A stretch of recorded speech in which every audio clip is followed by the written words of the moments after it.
It's been Book of the Month on 3 of the Fantasy Yahoo groups.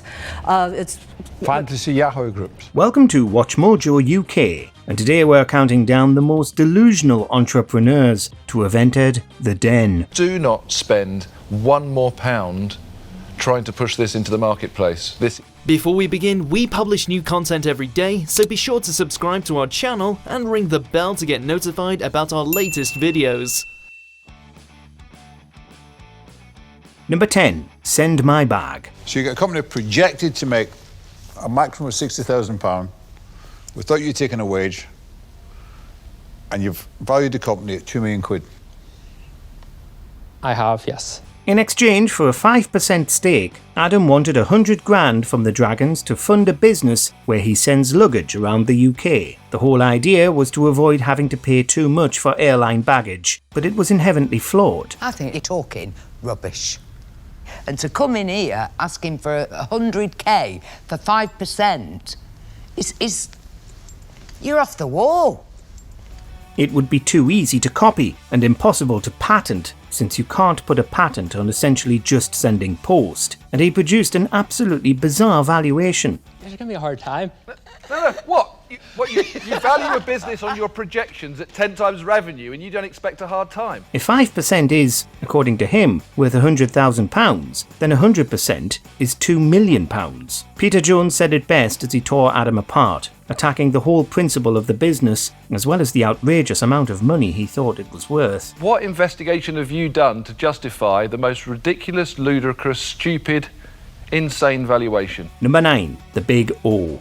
About 3.5 years ago, I saw a niche in the market for a pre-packed, marinated delicatessen-style olive. From the name alone, it's hard to guess exactly what this product is. But far from being something to do with the adult industry, it was actually one woman's attempt to make olives more widely available in British pubs and bars. She had a dream that olives would one day be up there with peanuts and crisps as the nation's favourite pub snack, ran into trouble while pitching. I'm sorry, I'm not going to answer that question because it's not relevant. It's not relevant. It is to me. If you're not Right, going to answer okay. my question, then I'm out. I'm out. As well as trying to obscure how many of her olive tubs were sold each day, she then started blaming the Spanish for her supply issues, suggesting that because she had one dodgy Spanish supplier, the Spanish are inherently deceitful. Have you ever dealt with the Spanish? Never. Right. You can imagine that didn't go down well. Dishonesty might be number one, key number In what way? one. Well, they'd say things or put something in the product that shouldn't be in the product. Number 8. The ISIS Adventure series. Why can't they return them? Because they won't. I sense you've asked. Several times, yeah. You could say So we're now doing reverse engineering on our own product to get the drawings. The name alone would have been a problem for this company after a few years, but it seems to still exist in some form, so if you're desperate for one of these tricky puzzle balls, they're still out there. You're contradicting yourself by saying you can't sell them. The bank manager say, how can you sell them? And then contradict yourself by saying you can't make them fast enough because they're selling so fast. There's something not quite adding up, Andrew. The Dragons, however, weren't impressed after Andrew and Dave revealed the bizarre issues they were having with their own manufacturers. We own total intellectual property rights on that, but that still doesn't stop them from not giving us the drawings. So they own the drawings? Theo went after them for coming on Dragon's Den instead of going to a bank for a business loan first, since their business was apparently doing very well, but they didn't have a good answer for him. Wouldn't that be brilliant? Wait, In an ideal world, that's how that'd be business brilliant. works. Well, does it? It's about risk, isn't it? What, there's no risk. This lack of business sense lost them investment, especially after they admitted what the problems really were. Number 7. Bound biographies. I help ordinary people write their life stories.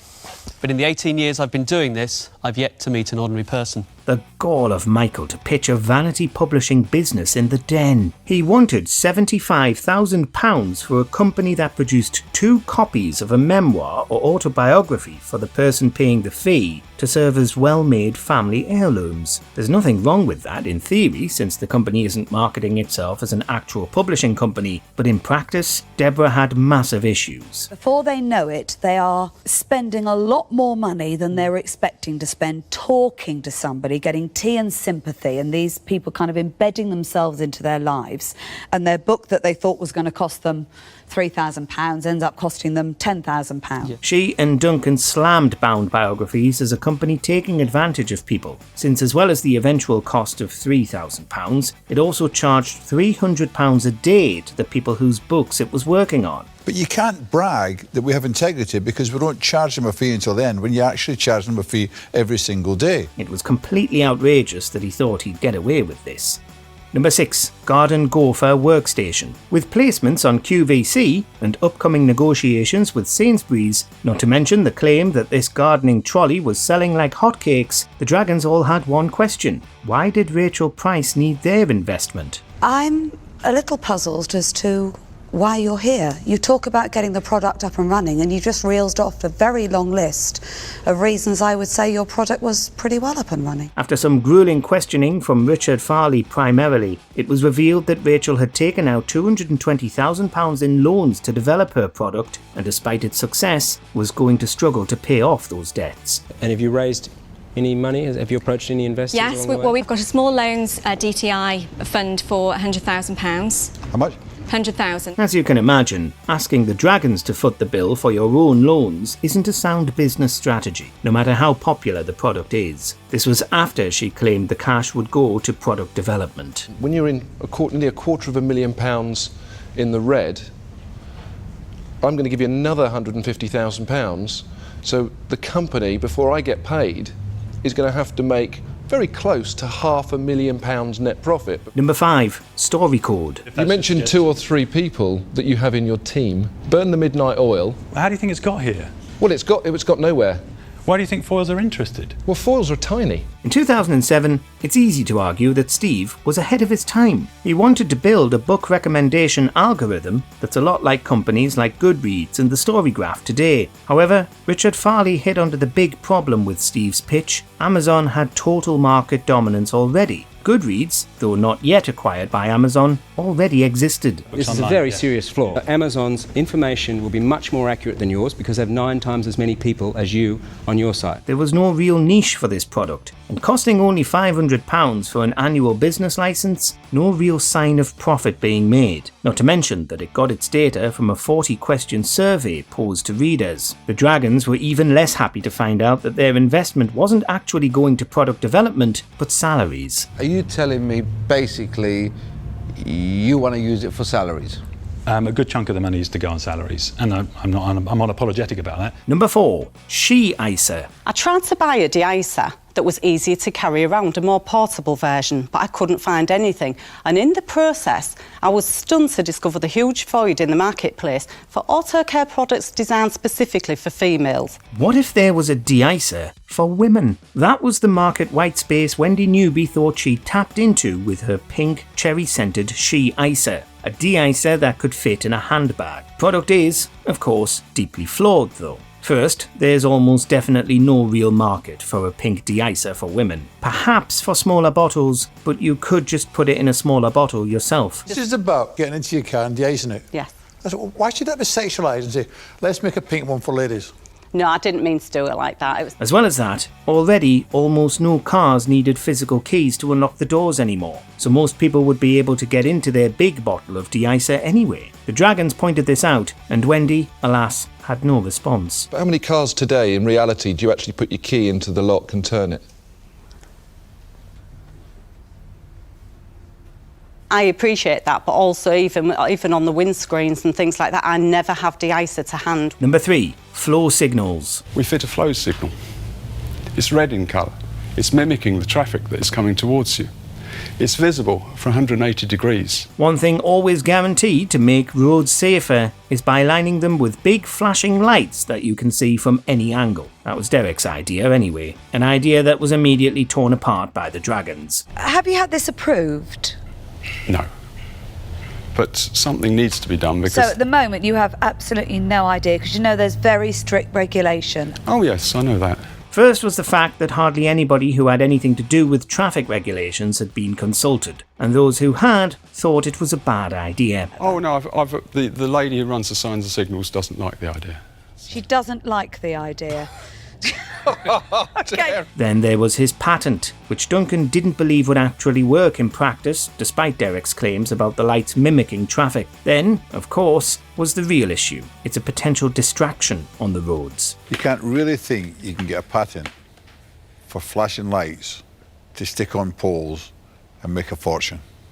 Yes, I do. Number 2, pro gains. Hold on a minute. Yeah, no problem. Right, so pro gains, is yeah. actually technically protected. So legally, you have I've got the trademark. Marco was dedicated to his fitness-centric meal planning business, so dedicated that he didn't want to take no for an answer from any of the dragons. As you can imagine, they didn't like that whatsoever. When he revealed he was in a trademark dispute, alarm bells started ringing for Deborah. Do not, please don't look me in the eye and tell me you thought for 1 second that was a trademark. I'll be honest with you, I didn't even look at it.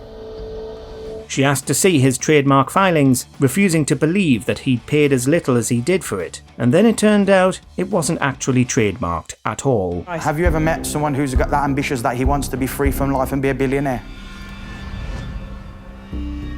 They were amazed at how delusional he was about the value of his company, and by the fact he seemed to believe he was the only person ambitious enough to make a business work. When I dreamt, and there's nothing wrong with having ridiculous dreams, because you're coming across as frankly ridiculous with your statements about your aspirations and your dreams when it's not backed up with some real business sense. Number 1, Dance of the Goblins. Dance of the Goblins is a fantasy film based on the book by the same name by Jack D. Hawkins. This is my pen name. I own the rights to the book, to the script, to everything. If the Yahoo fantasy groups think you're onto a winner, you'd better put your best foot forward and approach a group of business magnates for investment into a feature film. That's what Denise Channing did, making for one of the most memorable Dragon's Den failures of all time. What I'm looking for here is a reason why we think the film might work, and I'm not going to find it in the book sales, am I? Not in the book sales, Not no. in the book sales. She said she had a cinematographer, a famous actor, had costed everything thoroughly, and had a large makeup team. But obviously they had one question. If the book is good enough to be a hit film, why hasn't anybody else picked it up? He has 2 books in his catalogue. Yours? And one of his, yes.